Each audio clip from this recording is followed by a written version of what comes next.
Good morning, children. I, Babita Parmar, welcome you all in your own channel physics की आवाज़. बच्चे हम पहुंच चुके हैं chapter 4 magnetic effect of current and magnetism के लेक्चर नंबर 11 पे.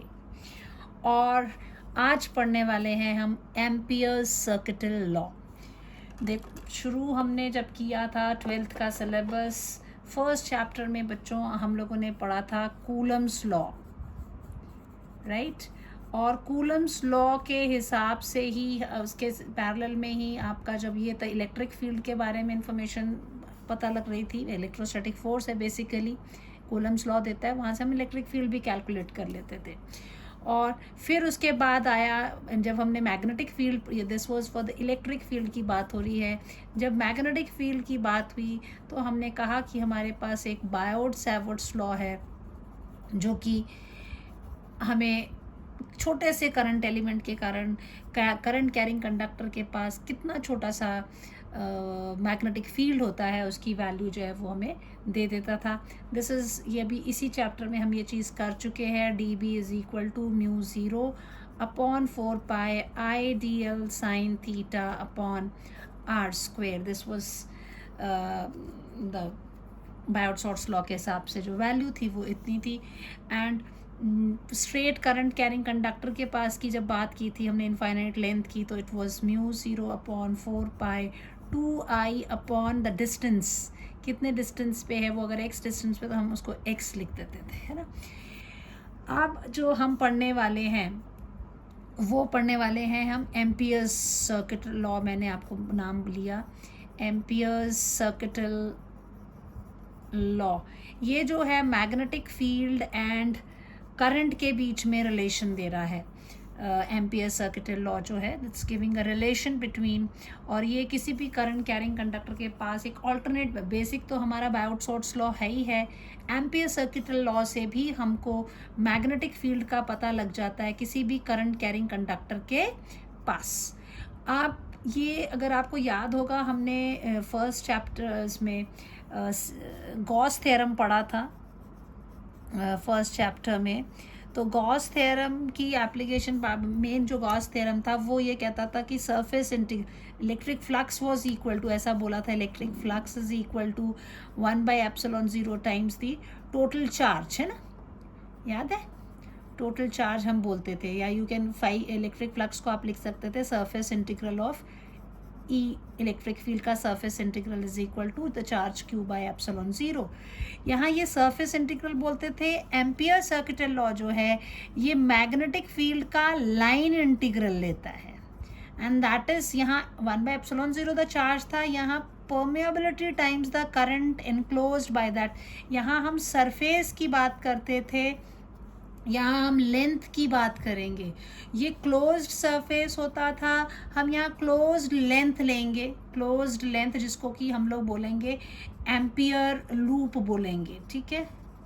एम्पियर लूप होगा, वो सर्कुलर भी हो सकता है, वो रेक्टेंगुलर भी हो सकता है, वो स्क्वायर भी हो सकता है, जैसे भी एज पर सिचुएशन हम उसको लेते हैं. जैसे यहाँ पर क्लोज सर्फेसेस हम लेते थे, आपको याद होगा हमने सिलेंडर भी इमेजिन किए थे, हमने देन स्फेयर्स भी इमेजिन किए थे अपने हिसाब से कि हमें कहीं पर इलेक्ट्रिक फील्ड कैलकुलेट करना पड़ता था तो हम गॉस थ्योरम का इस्तेमाल करते थे और वहाँ पे सरफेस इंटीग्रल लेते थे.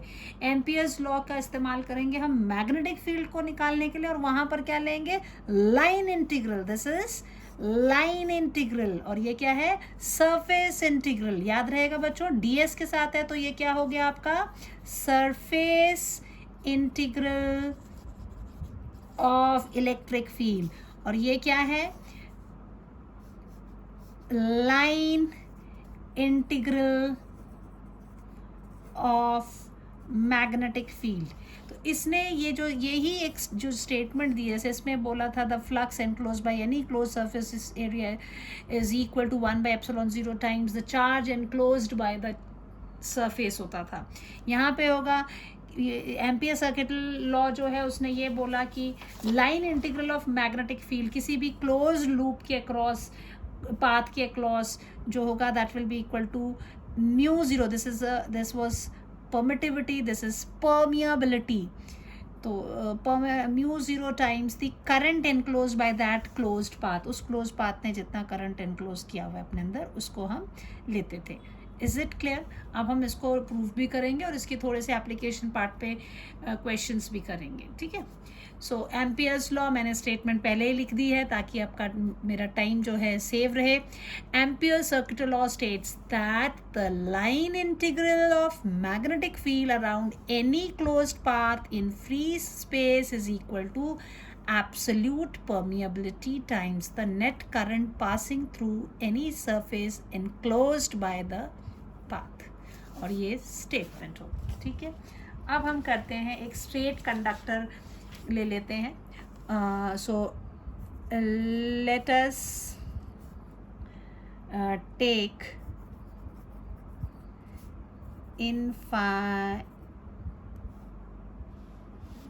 infinitely long straight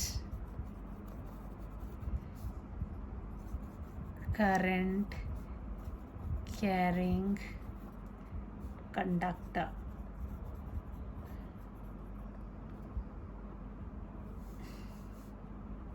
So this is, suppose this is the conductor. ठीक है. ये हमने बायोट-सॉर्ट्स लॉ से भी निकाला था. फिर मैं इनफाइनाइट इसलिए मैं डॉटेड साइड से कर दे रही हूँ. आई इसमें जो है करंट फ्लो कर रहा है. I is the current it is flowing through it.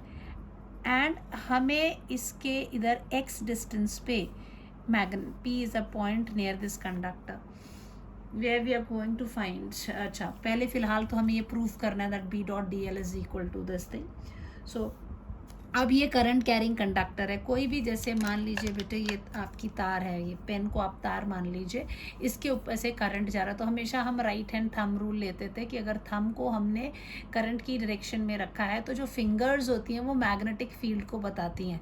या आप ये भी कह सकते हैं वो किसको बताती है, मैग्नेटिक फील्ड लाइंस को बताती हैं. और फील्ड लाइंस की टेंजेंशियली आप जब टेंजेंट ड्रॉ करते हो तो वो आपको मैग्नेटिक फील्ड देता है. इस तरह से मैंने आपको पहले भी ये चीज़ हमने डिस्कस की है.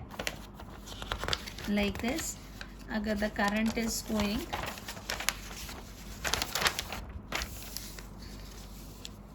ये ऐसे करंट जा रहा है तो मेरी उंगलियां ऐसे हो गई, अंगूठा मेरा पेन के साथ जा रहा है और ये मेरी उंगलियां कैसे गोल घूम रही हैं इसकी तरफ. तो मेरी उंगलियों का कर्ल किस तरह से हो रहा है. So if this is the current direction of current, ये करंट अगर ऐसे जा रहा है तो यहाँ पे कोसेंट्रिक सर्कल्स बनते हैं, ये कर्ल ऑफ द फिंगर्स जो हैं. ठीक है. तो जैसे मेरी उंगलियाँ यहाँ जा रही हैं तो एंटी क्लॉकवाइज डायरेक्शन में जा रही हैं. तो इसके ऊपर अगर आप कहीं पर भी टेंजेंट ड्रॉ करते हैं, यहाँ अगर ऐसे टेंजेंट ड्रॉ करते हैं तो this is the magnetic field. यहाँ मैग्नेटिक फील्ड अंदर को जा रहा है, यहाँ बाहर को निकल के आ रहा है. So the tangent you will draw like this, ये मैग्नेटिक फील्ड है.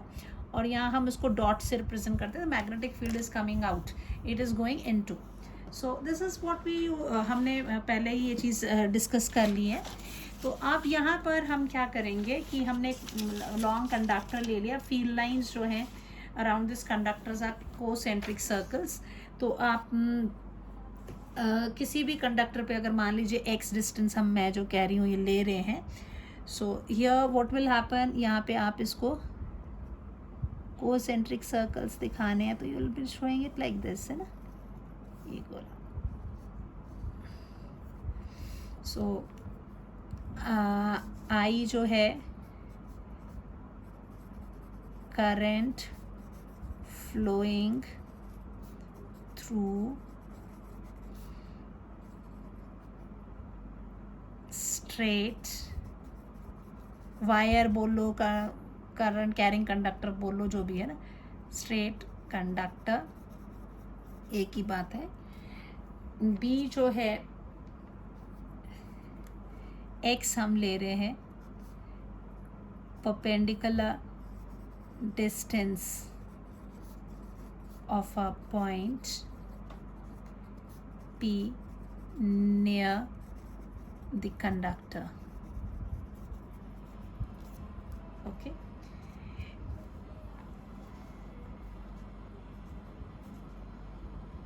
By right hand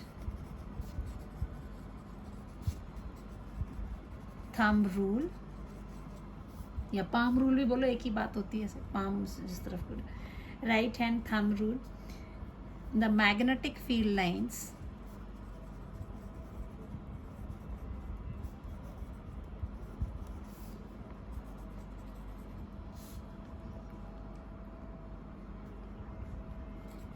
are produced around the conductor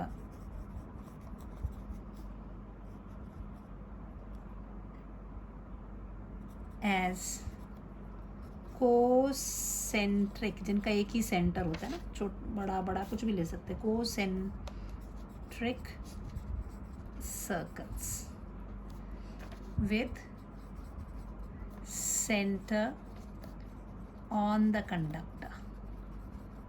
ठीक है, this is what we have.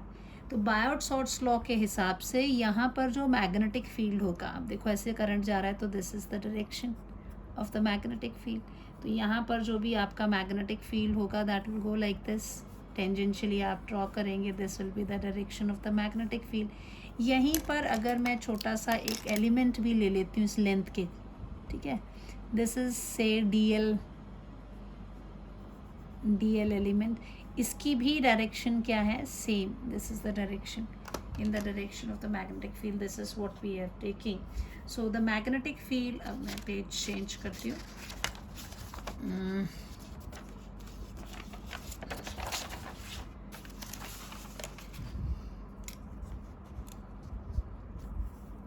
The magnetic, क्योंकि हम ये पढ़ चुके हैं, the magnetic field at point P due to Biot-Savart's law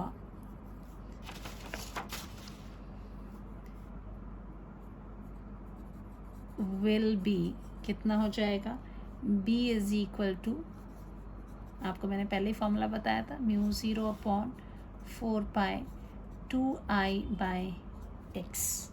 this is what we have. ये हम पहले ही पढ़ चुके हैं, ये हमारी एक सीधी सी बात ये हो गई. ठीक है, नाउ अब ये जो हम क्या कर रहे हैं, इस लूप को जो इस पॉइंट P से जा रहा है, ठीक है, इसको हम कंसिडर कर लेते हैं.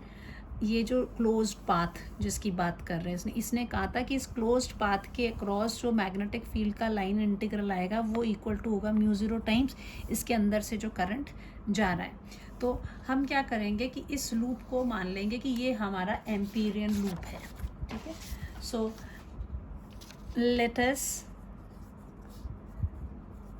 Consider a circle of radius x around the wire as Amperian loop.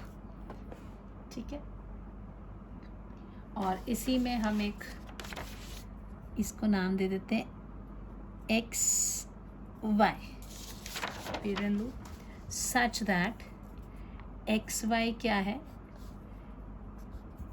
a small element of length dl, ठीक है, which is equal to your dl vector. So this magnetic field on the circular path is tangential and constant. Constant रहेगा, direction ही बदलनी है. क्यों constant मैंने word इस्तेमाल कर दिया, बायट-सॉर्ट्स लॉ के हिसाब से ये डिस्टेंस तो बराबर ही है ना, सर्कल है, कहीं पे भी होगा तो इसकी मैग्नीट्यूड सेम होनी, डायरेक्शन डिफरेंट होगी. So B on the circular path is tangential and constant, and dl vector and b vector are in same direction. Therefore, line integral is same direction, which implies theta is equal to how much? 0 degree. Line integral of magnetic field can be written as, कैसे लिखेंगे? Line integral of ये dl vector, this will be equal to what? I can write this as, ये line integral हो गया b dl cos 0 degree. b constant है और बाहर निकाल दीजिए इंटीग्रल ऑफ dl, क्योंकि b आप कैसा है आपका? कांस्टेंट है b. एंड कितना कांस्टेंट है? ये इक्वेशन नंबर 1 के हिसाब से कितना है? Mu 0/4 pi 2i/x integral of this dl कहाँ से आया? From 1. So this is equal to mu 0/4 pi 2i/x. ऐसे छोटे छोटे एलिमेंट्स को जब आप जोड़ेंगे तो क्या बन जाएगा? ये पूरा इस सर्कुलर लूप का circumference. This is into circumference of Amperian circular loop, which is equal to what? Mu 0/4 pi 2i/x into circumference 2 pi x, है ना? अब क्या क्या चीज़ें कट रही हैं वो आप काट दीजिए. x से x कट जाएगा, 2 2 ज़ा 4, ये 4 और ये पाई भी कट जाएगा. क्या बचा आपका? Mu 0i. और यही इसकी स्टेटमेंट थी कि जो लाइन इंटीग्रल होता है मैग्नेटिक फील्ड का cross a close loop is equal to mu 0 times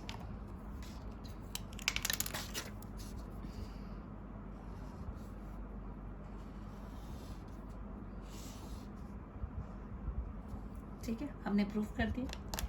अब इसकी कुछ चीज़ें जो आपको याद रखनी है कि कहाँ पर ये लॉ यूज़फुल है, where this law is useful. ये जो लॉ है it's not a universal law. Limitation की बात करते हैं तो it's not in, and it's directly deal with steady current only. Steady current भी स्टेडी होना चाहिए. तो इसकी जो लिमिटेशंस हैं, कई बार लिमिटेशन करके पूछ लेते हैं. Limitation of Ampere's circuital law. So पहली बात, it is not a universal law कि कहीं हर कंडीशंस में सब जगह ये सही होगा. दूसरी बात कि it directly deal with steady current only.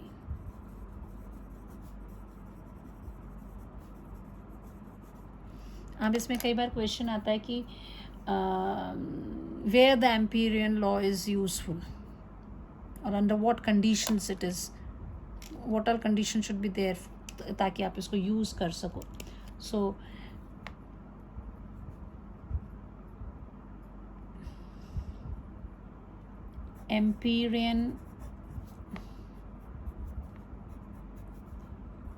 Ampere's circuital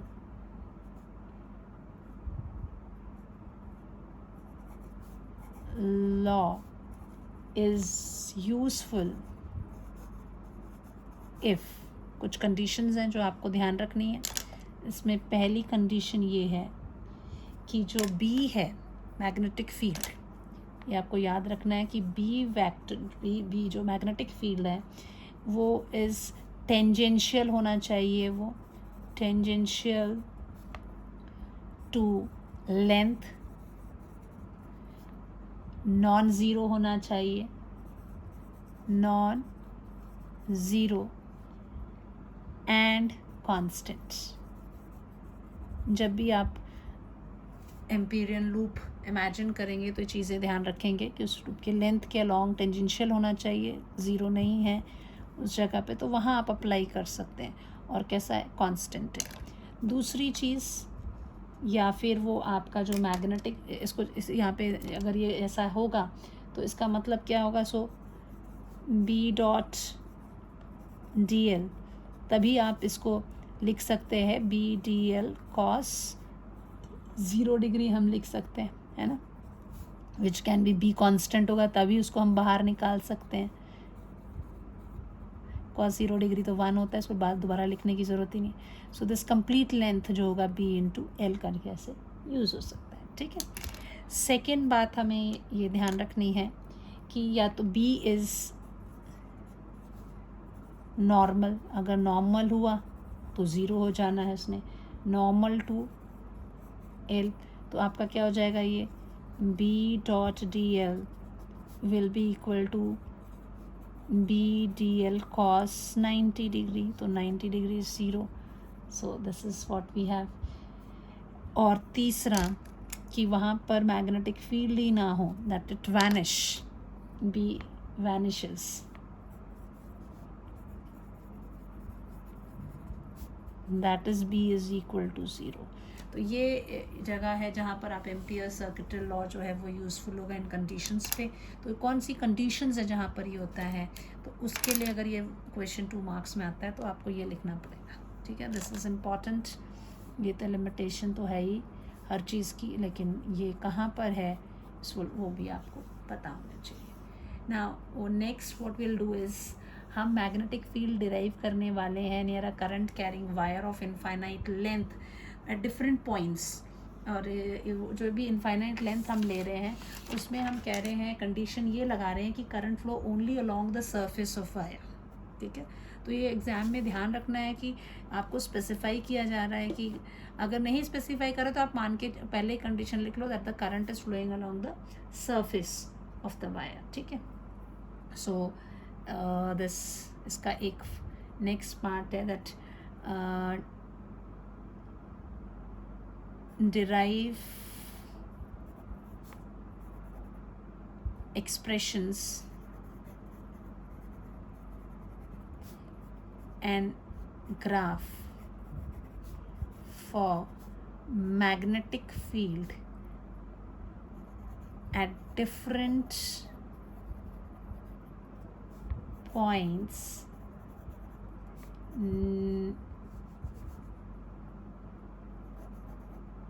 due to infinite long wire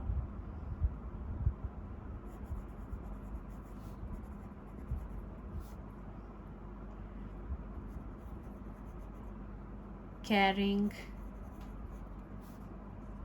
current along its surface. आपको ये इस तरह से क्वेश्चन, तो आपकी लॉन्ग वायर दी हुई है, आप देखो इनफाइनाइट लॉन्ग वायर दी हुई है, आपको याद होगा हमने बायर्ड-सॉर्ट्स लॉ से भी किया था इनफाइनाइट लॉन्ग वायर, फॉर्मूला उसका भी मैंने बता दिया था आपको, हमने डायरेक्ट लिखा भी था यहाँ पे दिस साइड पर इक्वेशन नंबर 1 की म्यू 0.4/2I/x होता है, हमने डिराइव किया था पूरा का पूरा। तो अब यहाँ पर ये Ampere's law, using Ampere's law word हो गया, यूजिंग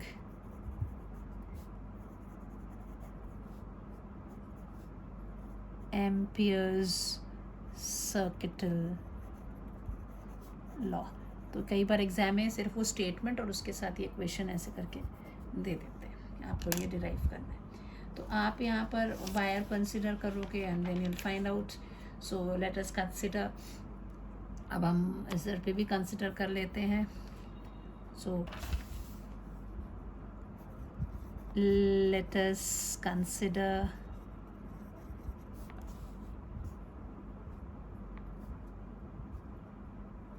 an infinitely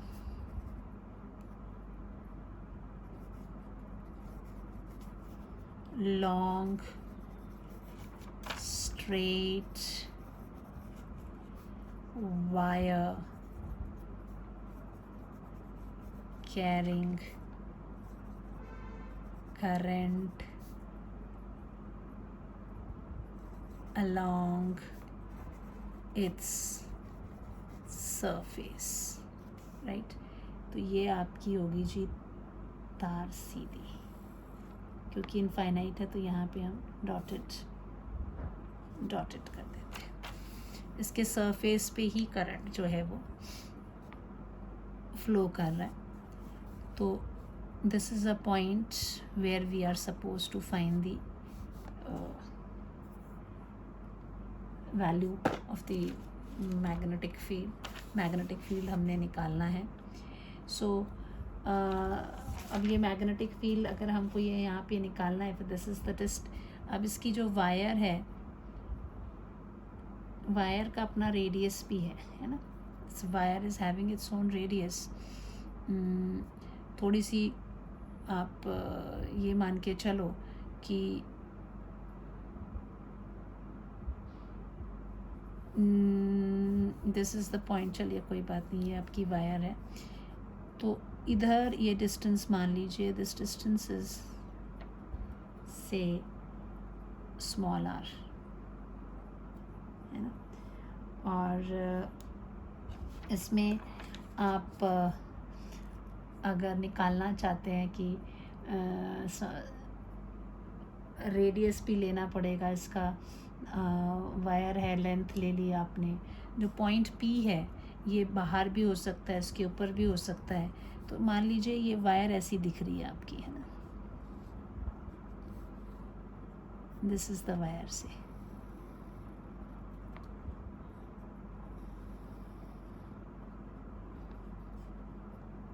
कई बार सिलेंड्रिकल वायर भी बोल देते हैं। Straight wire current along its surface के क्रॉस आ रहा है। और इसका जो रेडियस है, ये जो रेडियस है इसको हम मान के चल जाते हैं कैपिटल R। आपको याद है स्फेयर वाले में भी हम ऐसे ही लेते थे। R is radius of the wire, okay. Then I is current flowing through wire। और क्या चीज़ है? P point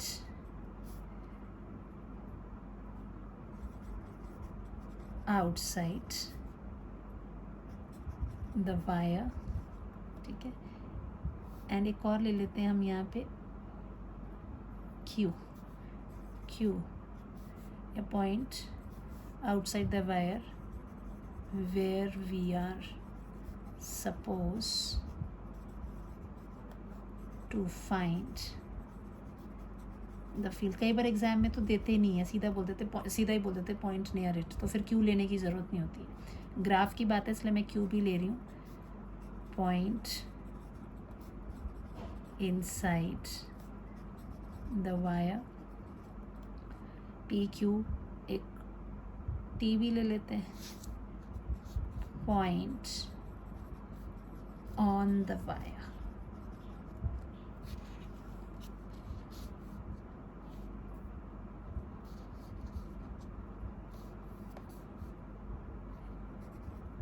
we are supposed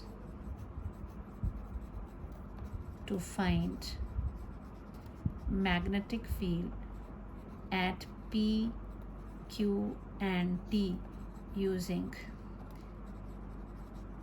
Ampere's law. आपने एम्पियर्स लॉ को यूज़ करते हुए ये निकालना है। पहले ले लेते हैं when T is outside. Diagram ये हो गया। अब हम लेंगे पहला केस लेते हैं, that is at a point outside the wire. इसका A part, magnetic field intensity at a point outside, at a point P है ना, outside the wire, बाहर है ये, इधर पे आपने निकालना है, ठीक है। तो अब आप क्या करेंगे इसमें, P पॉइंट आउटसाइड है, एट डिस्टेंस x पे है, x क्या हो गया, distance of point P from the centre of wire, ठीक है। So here what we'll do is, let us draw a circular Amperian loop such that the point P lie on it and current I जो हो रहा है वो passing through any, उस close path के through pass हो रहा है, and current I is passing through the conductor is enclosed by Amperian loop.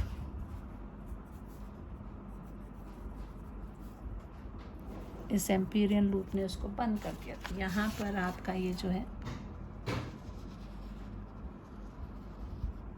ये एम्पीरियन लूप बन गया। इसका खुद का रेडियस कितना था, ये दैट वाज R। अब ये R जो P पॉइंट बाहर है इसके से, तो इसका आप टॉप व्यू कैसा लगेगा आपको, if you see the top view,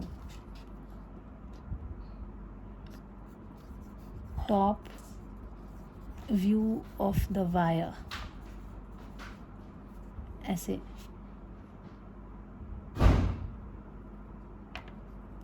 ये गोला दिख रहा है, ठीक है।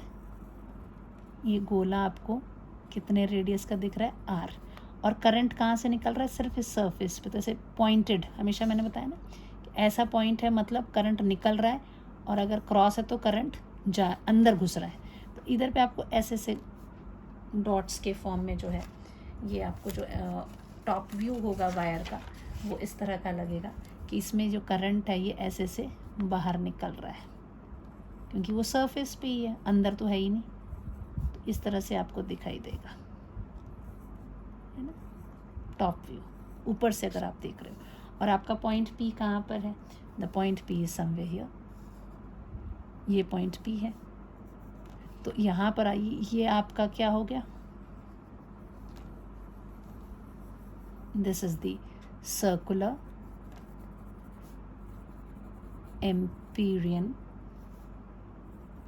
लूप हो गया, जिसका रेडियस कितना है, दिस डिस्टेंस यहाँ से लेकर यहाँ तक, दिस इज R। ये आपने R लिया, इस तरह से आपको दिखाई देगा। तो अकॉर्डिंग टू आप निकालेंगे कि जो भी करंट है, तो नेट करंट पूरा एक जो भी करंट है पूरी वायर का ही करंट काउंट होगा, all the current is in the same direction, the net current inside आप करके लिखोगे। सो यूजिंग एम्पीरियन सर्किट, आप यहाँ पे एम्पीरियन सर्किटल लॉ का इस्तेमाल करेंगे। सो अकॉर्डिंग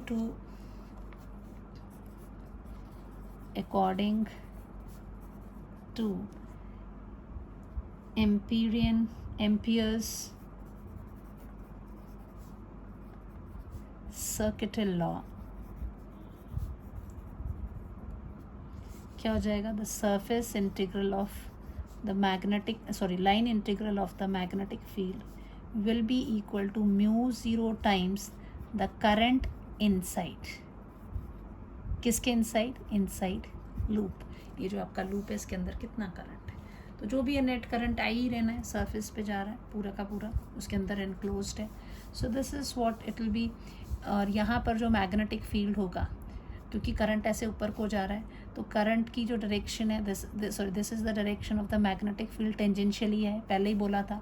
जो आपने लूप इमेजिन किया है वो क्योंकि सर्कुलर है तो हर जगह वो वैल्यू भी कैसी है, कांस्टेंट है। यहीं पे आपका जो छोटा सा एलिमेंट आप लेते हैं उसकी डायरेक्शन भी क्या होनी है, this dl vector is also going to be in this direction. b vector तो आपका ऑलरेडी है ही इस डायरेक्शन में। सो ऑल कंडीशंस जो एम्पियर्स की होती है वो सेटिस्फाई हो रही है। So this is equal to what I can write, this is equal to your b constant है, बाहर निकल जाएगा, b इज कांस्टेंट क्योंकि लूप कैसा है, सर्कुलर है, या बराबर दूरी पे है, उसकी स्ट्रेंथ बराबर होनी है।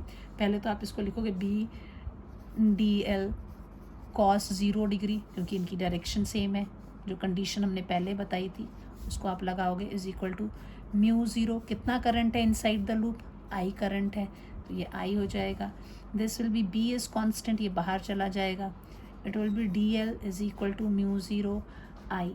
And what is your dl, इस लूप का सर्कमफरेंस ले लेंगे, b into circumference of circular Amperian loop, which is equal to mu 0 times this, कितना है, that is 2 pi r है, small r is equal to mu 0 I. So this b will be equal to mu 0 upon 2 pi into I upon r। कितना distance, sorry I am so sorry that ये point हमने क्या लिया, x was the distance here, अच्छा ठीक है, यहाँ पे तो आ रही है। So this is what we have, this can be written as what, mu 0 upon, अगर मैं इसको लिखूँ 4 पाई, तो this will be equal to 2i upon r। This is what we have, ऐसे लिख सकते हैं इसको, जैसे नॉर्मल हम जो निकालते थे रिलेशंस, तो म्यू 0.4 पाई के फॉर्म में ही हम याद रखते थे। यहाँ से अगर आप देखो तो ये r के साथ कैसा रिलेशन है, इस डिस्टेंस के साथ कैसा रिलेशन आ रहा है, तो यहाँ से हमें कंक्लूड करते हैं, देखो म्यू 0/4 पाई ये तो कांस्टेंट है ही, जो करंट फ्लो हो रहा है इसके थ्रू वो भी बच्चे कांस्टेंट ही है ना, 2 भी कांस्टेंट ही है, बचा कौन, ये r। तो ये इक्वेशन इम्प्लाई करती है दैट मैग्नेटिक फील्ड आउटसाइड, है ना, ये आउटसाइड की बात है, is inversely proportional to the distance of the point. वो पॉइंट कितनी दूरी पर है, ये पहली बात हमें पता लग जाती है इस वाले केस में, ठीक है। अब लेते हैं बी पार्ट, क्लियर हो गया बच्चों।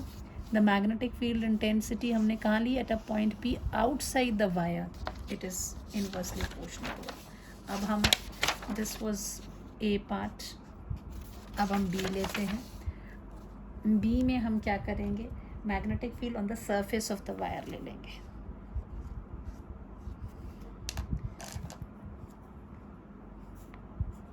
Magnetic field intensity on the surface of the wire, आपने सरफेस ऑफ वायर के इसमें लेना है, this is what we are doing. तो अब क्या होगा, जो हमारी इक्वेशन आई है यहाँ पर, दिस, यही सेम डायग्राम मैं ड्रॉ करती हूँ। टॉप व्यू अगर आप देखते हैं, I draw the top view only, top view of wire कैसा दिख रहा था, ऊपर से देख रहे थे तो हमें ऐसे गोल सा दिखा वायर, है ना, जिसका खुद का रेडियस कितना था, r था, और यहाँ से ये करंट ऐसे से निकल रहा था, क्योंकि करंट कहाँ पे है, केवल सरफेसेस पे के थ्रू है, सेंटर में बीच में से नहीं करंट जा रहा है, सिर्फ आउटर सरफेस पे। अगर अंदर से भी जा रहा तो हम डॉट डॉट अंदर भी लगाते। और आपका जो पॉइंट कहाँ है, ये टी पॉइंट ले लिया था, this is the point T, ये कहाँ पर है, T is a point on the surface of the wire, T is point on the surface of wire, therefore जो एम्पीरियल लूप होगा वो यही वाला होगा, this is the surface you will be taking. अब आर पे ले रहे थे. Magnetic field at distance R is given as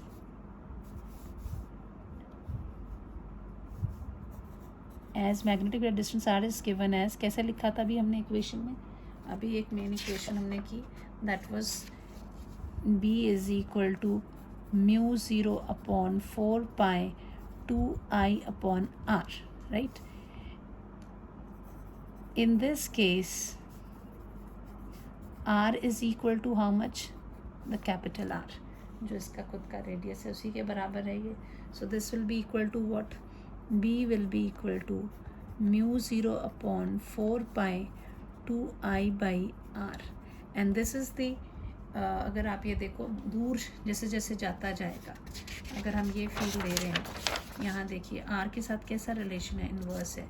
तो जैसे जैसे r को आप बढ़ाते जाएंगे तो इसकी वैल्यू क्या होती जाएगी, कम होती जाएगी, है ना, इन्वर्सली प्रोपोर्शनल है. तो ये जो r is equal to capital R है, यहाँ पर दिस इज़ दी मिनिमम, यहाँ पर जो वैल्यू होगी R is, this is maximum value as capital R is less than small r. तभी तो ये कम होगा, तो इसकी ये वैल्यू जो है मैक्स आपकी आ रही है. अब ये वैल्यू जो है मोर देन b की वैल्यू, ये आपकी गई on the surface, on surface, ठीक है. ये तो सिंपल सा था. c लेते हैं, मैग्नेटिक फील्ड इंटेंसिटी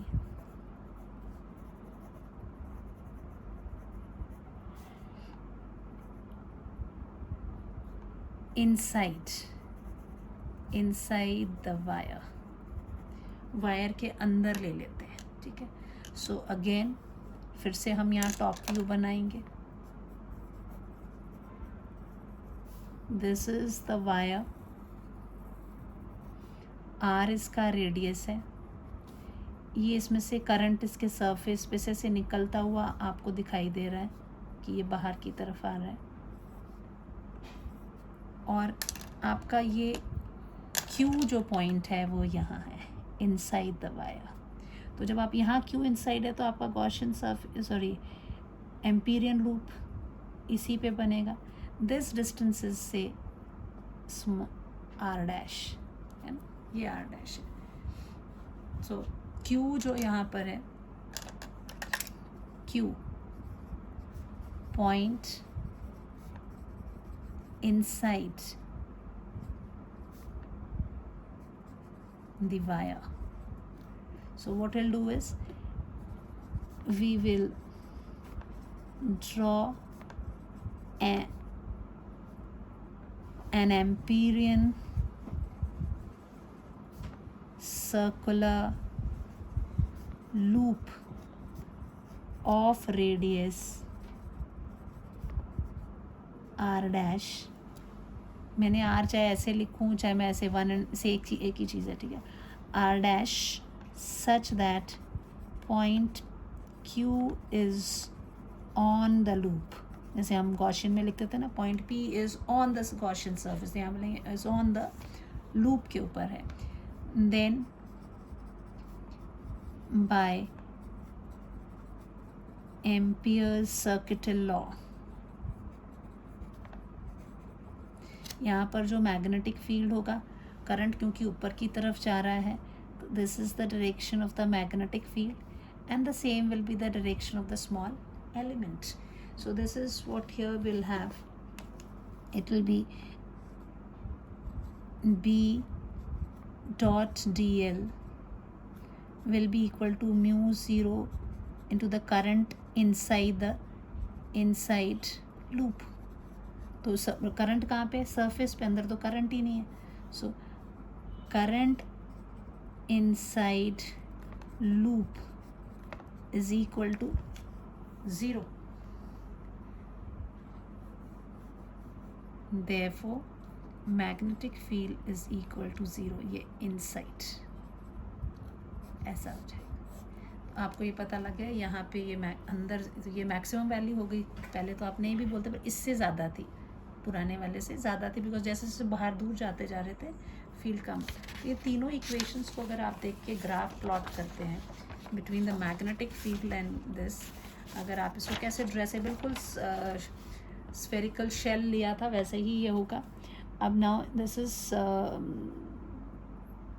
एक कंडक्टिंग स्फेयर भी लेते थे एंड इंसुलेटेड स्फेयर भी लेते थे। सरफेस पे है चार्जेस और एक में अंदर पूरे डिस्ट्रीब्यूटेड होते थे। उसी तरह ये भी है कि यहाँ पर जो करंट आपका जा रहा है वो कहाँ जा रहा है, on along the surface of the wire. यहाँ आपको मैग्नेटिक फील्ड देखना है और इस तरफ आप देखेंगे कि क्या जो डिस्टेंस है आर की वैल्यू यहाँ को हो रही है। तो आप यहाँ पे ये मान लीजिए ये आपकी तार है, दिस इज द वायर, ठीक है, ये वायर है। वहाँ हम स्फेयर बनाते थे ना, ये हमारी तार हो गई। ये जो डिस्टेंस है this is R is equal to capital R के बराबर है। इसके आगे तो ज़्यादा है, तो अंदर तो वैल्यू कितनी थी 0, तो इसने ऐसे 0 ही रहना है। फिर इधर उसके बाद सरफेस पे एक मैक्सिमम वैल्यू आई थी, so this is the maximum value you have on the surface. और बाहर क्या हुआ था, ये magnetic field inversely proportional to R था, so this magnetic field was inversely proportional to this distance. इस तरह से कर्व था। यहाँ पर it is when R is equal to capital R, B is maximum, और यहाँ बी क्या है, B is equal to 0। So this is the graph you can draw for the when the magnetic field due to the current carrying wire along its surface ही हो जा रहा है, through out the cross section नहीं है। अब next question exam में ये आ सकता है कि आपको बोलें find the magnetic,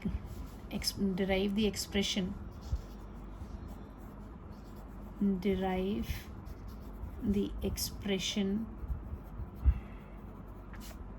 for magnetic field intensity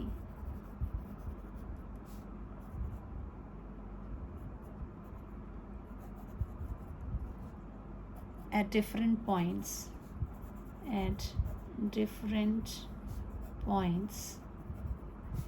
near a current carrying infinite long wire carrying near a current carrying infinite long wire such that current is uniformly distributed throughout the cross section.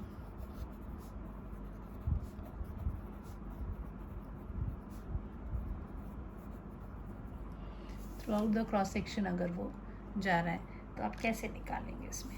तो देखो पहले 2 parts तो बिल्कुल simple आपके जैसे उसके हैं, same as of the previous wire, जिसमें यहाँ पर ये सिर्फ एडिशनल कंडीशन ये लगा दी है कि distributed throughout the cross section,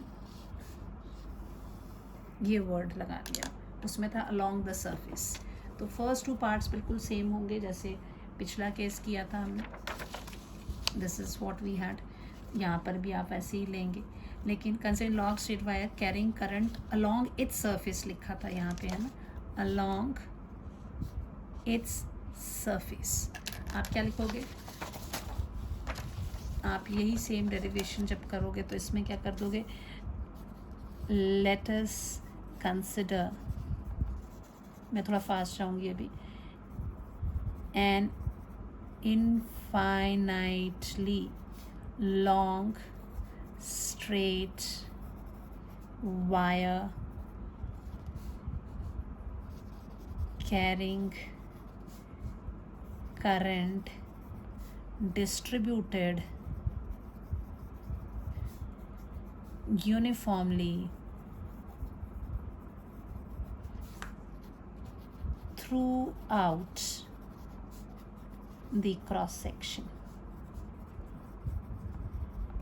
ठीक है, बस ये एडिशनल पॉइंट हो गया. वहाँ along its surface था, ये throughout the cross section है.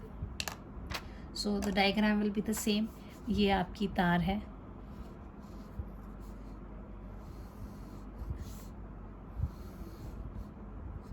कई बार सिलेंड्रिकल वायर भी बोल देते हैं इस पर. और इसके थ्रू जो है करंट जा रहा है.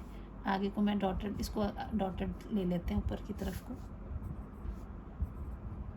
इस वाले में भी ये जो वायर थी, क्योंकि इस ऐसे बाहर आगे को डॉटेड पूरी है. ठीक.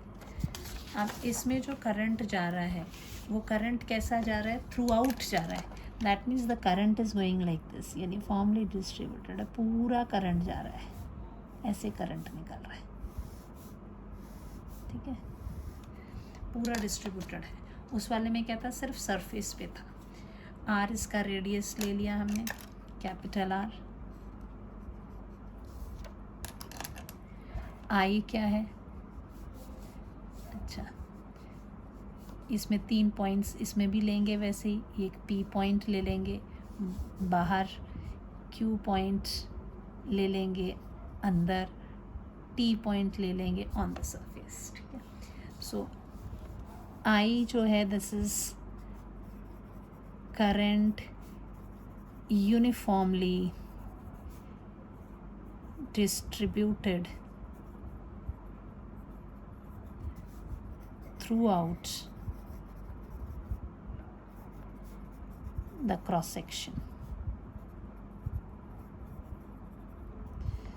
And then P, Q, T point outside, inside, and on the wire where we are supposed to find the magnetic field intensity.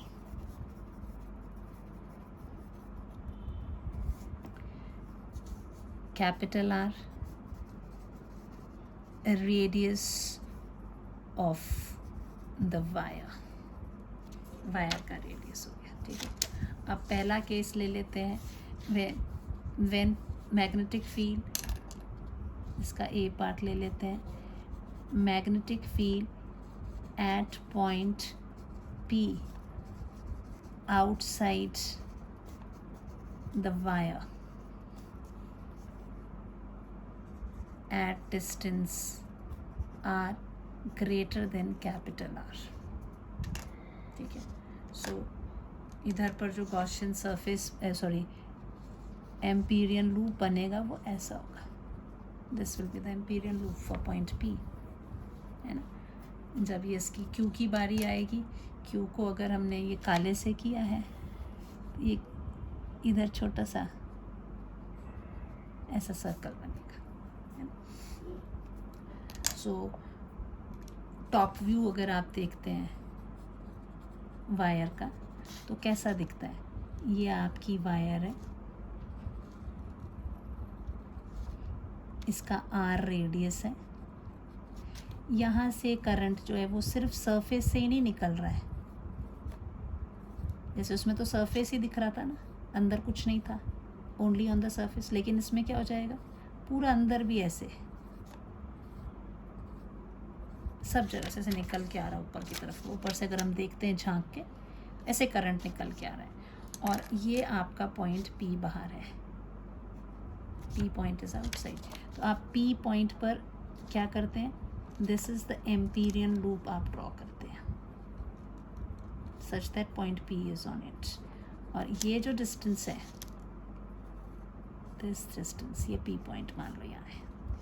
This distance is R. So this is your Empyrean loop of radius small r greater than the capital R.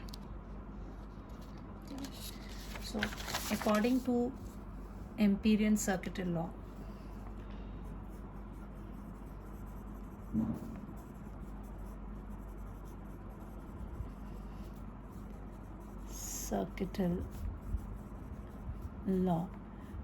this B magnetic field at point P,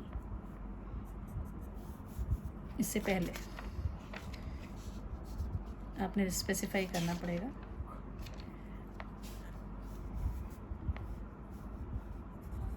we will draw a circular Empyrean loop. It's not Empyrean, it's amperes. We will draw a circular Empyrean loop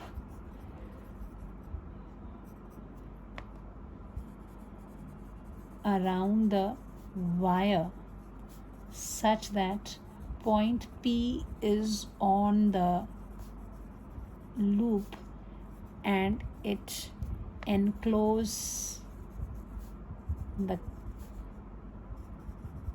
current carrying wire. Then if this is then B dot dl will be equal to mu 0 times current inside loop. तो current तो पूरा का पूरा आ जाएगा. This B is constant, बाहर चला जाएगा. B dl cos 0 degree is equal to mu 0 times I. Then B is constant. dl is equal to mu 0 I. B into circumference of Empyrean loop.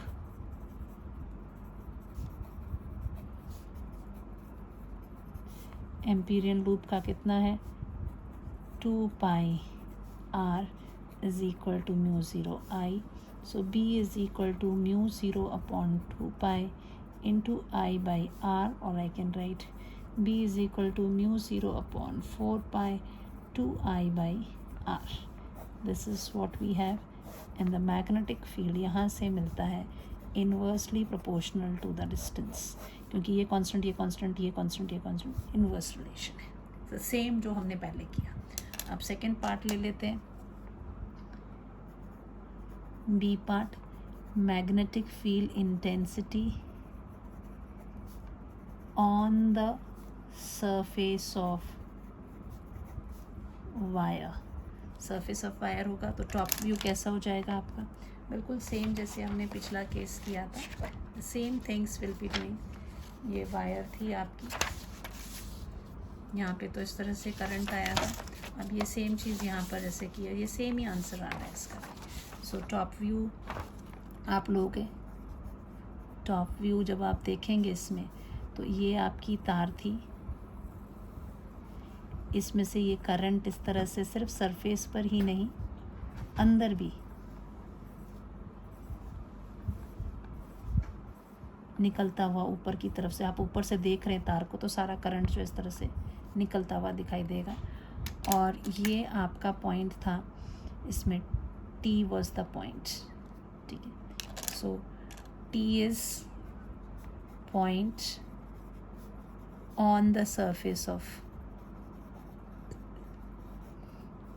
this is my first equation, surface of wire. So using equation 1, magnetic field on the surface will be B is equal to, will be obtained by taking R is equal to capital R, क्योंकि कितनी दूरी पर है ये, capital R दूरी पे है. So this will be equal to how much, B is equal to mu 0 upon 4 pi 2 I upon R. R जो है मिनिमम डिस्टेंस है फ़िलहाल इस वाले केस में. अगर आप देखें जैसे जैसे यहाँ इन्वर्सली दूर जाता जाएगा तो ये आपकी जो है मैक्सिमम वैल्यू होगी, मैक्सिमम या वैल्यू मोर देन आउटसाइड, है ना, वैल्यू, या पहले आप ये भी कह सकते हैं मोर देन इक्वेशन 1. इक्वेशन 1 से ज़्यादा है ये वैल्यू, ये वैल्यू, ठीक है. बाद में देखते हैं अंदर क्या होता है इस वाले में. अब इसका दूसरा पार्ट आता है, that is magnetic field intensity. C part लेते हैं हम, मैग्नेटिक फील्ड इंटेंसिटी.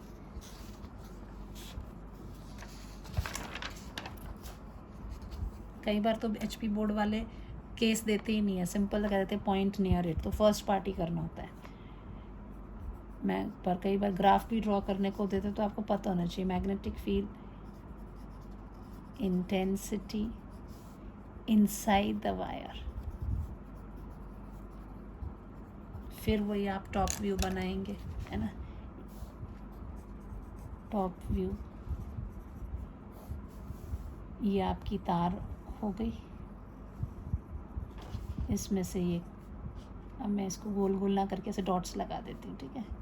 ये करंट जो है बाहर निकल रहा है, इधर से भी जहाँ मर्जी चले जाओ, ये सब जगह ऐसे ऐसे डॉट्स पूरे में दिख रहे हैं कि ये जा रहा है. और यहाँ आपका पॉइंट है Q, ये तो सेंटर है मान लीजिए, ये आपका हो गया Q पॉइंट.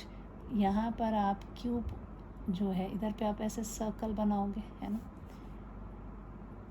ये R वॉज इसका रेडियस था पहले का वायर का, और ये आपका कितना आ गया, this is your small r, है ना. सो टॉप व्यू अगर आप दे रहे हैं, Q क्या है, पॉइंट इनसाइड द वायर, ठीक है. सो where magnetic field intensity is to be calculated.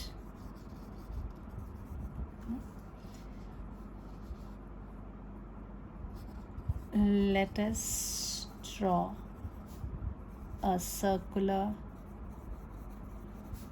Amperian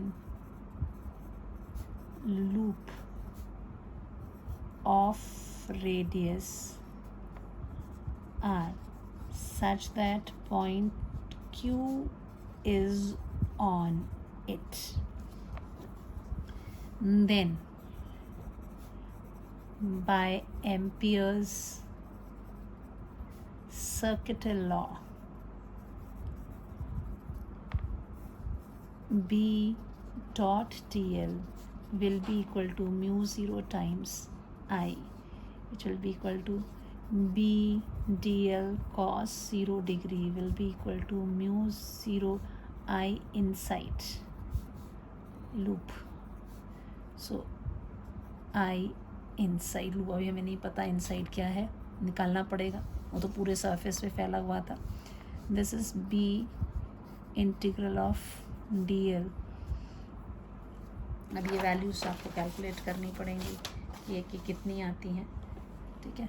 is equal to mu 0 I inside और 2 पाई, ये कितना हो जाएगा, B into circumference of Amperian loop, mu 0 I inside, ये भी कैलकुलेट करते हैं, B into 2 pi R is equal to mu 0 I inside. अब आप ये देखो, अगर आप करंट लेते हो और एरिया, क्योंकि यूनिफॉर्म एरिया में पूरी भरी हुई है, I was the current in the area pi R square, पूरी वायर में ना, कंप्लीट वायर में इतना था. अभी जो एरिया आ रहा है वो कितना आ रहा है, that is pi R square is the current inside, ये हमने निकालना है। क्रॉस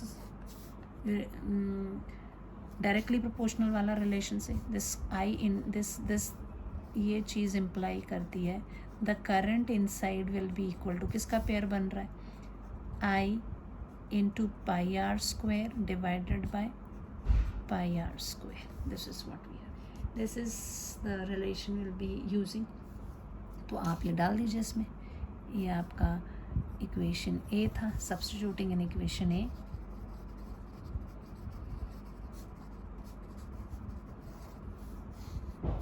यहाँ पे आप ऐसे लिख सकते हैं, but this is what you have.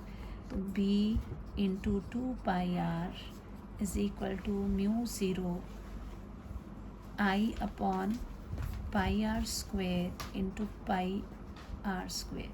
यहाँ से एक आर कट गया, यहाँ से पाई से ये पाई कट गया.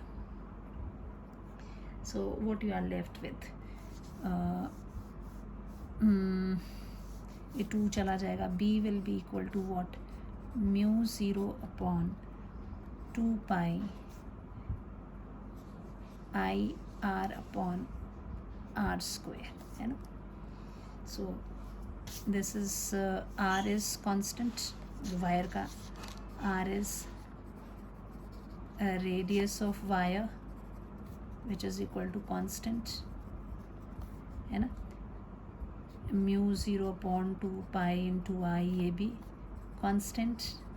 तो क्या आया इसमें, this equation implies that b is directly proportional to the distance. अंदर जो है वो डायरेक्टली प्रोपोर्शनल है. ठीक है, तो अब इसका ग्राफ भी देख लेते हैं कैसा होगा. ये आपका ग्राफ देखते हैं, किस किस के बीच में बोला है ग्राफ ड्रॉ करने. This is the magnetic field, this is the distance. ये मान लीजिए आपकी वायर है, ठीक है. कितना रेडियस है इसका, कैपिटल आर रेडियस है, राइट. तो ये जो डिस्टेंस है, दिस इज़, यहाँ पे आप आर को मेजर कर रहे हैं, इस तरफ को आप मैग्नेटिक फील्ड देख रहे हैं. तो जब आप बाहर थे, सॉरी अंदर क्या हो रहा था, डायरेक्टली प्रोपोर्शनल है. This is what you go like this, जब तक ये R is equal to capital R तक नहीं पहुंचता. यहाँ magnetic field is directly proportional to R. फिर ये था, उसके बाद बाहर क्या था, this was B is equal to maximum at R equal to capital R, और बाहर it was like this, b was inversely proportional to r. ये हो गया आपका आउट, ये हो गया आपका इन, और ये हो गया आपका on. So this type of graph you locked in. ठीक है, so this is what we have for today's lecture. इसमें कोई भी आपको जो है ये करने के लिए, आपको ड्रॉ करने के लिए दिया जा सकता है. क्लोज्ड पाथ होना चाहिए. ये जो हमारी जो वैल्यू, अगर आप इसको आपके एम्पियर्स लॉ को जो आपने डिराइव किया है, यहाँ पे it is only interested in the B dot D L is equal to mu zero I. तो ये कहीं पर भी साइज़ ऑफ लूप पे नहीं डिपेंड कर रहा है ना. सो एम्पियर लूप जो है, दिस एम्पियर सर्किटल लॉ जो है, किसी भी क्लोज पाथ के लिए हो सकता है, ऑफ एनी साइज. ठीक है, अराउंड द करंट कैरिंग. बस ये होना चाहिए कि वो दिस पाथ या एम्पियर्स, एक स्टार बना के इसको याद रखेंगे. Amperes circuital law hold good for a closed loop of any shape around a current carrying conductor as it is independent of distance between conductor and closed path.